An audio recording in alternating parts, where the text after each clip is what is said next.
course, I've been made very aware over the last 9 years of the issue and the impact of sanctions. And so I can say to you with all my heart, this is a wonderful occasion that we're able to celebrate the lifting of sanctions, and I want to congratulate the Eritrean government, the Eritrean people, the community in London and the embassy on this magnificent achievement.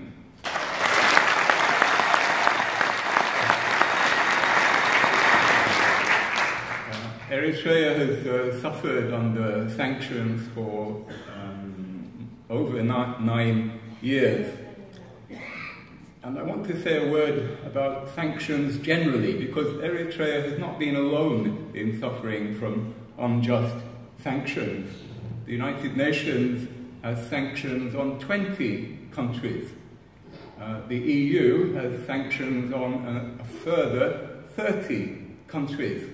And the United States, I don't know the number, but it's probably about another 50 countries. So Eritrea has been part of, or what Eritrea has suffered, has been part of a bigger picture.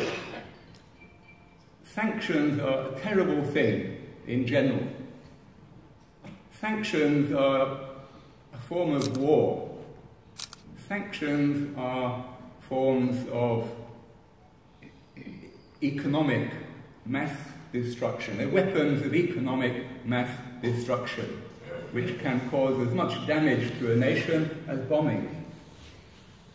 In Syria today, which is also under unjust sanctions, more people are dying in Syrian hospitals because they cannot get medicines, cancer medicines, prostheses, many medical items. More people are dying in Syrian hospitals because of the embargo, the siege on Syria, the sanctions on Syria, than through rebel action or bombing.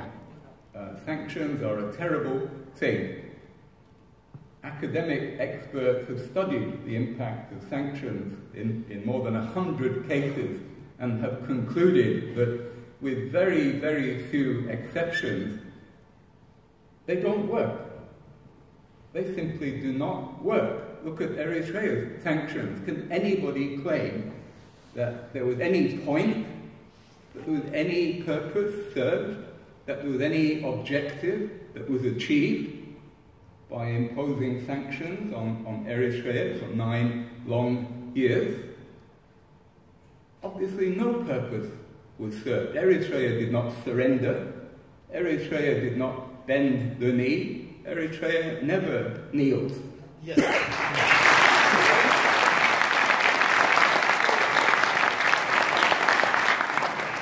So I just want to leave you with this thought that you have shown the way through your stubbornness, through your courage, through your endurance and your intelligence and your integrity. You've shown the way, and hopefully other countries which are still under the cosh of sanctions will follow in your path. Thank you.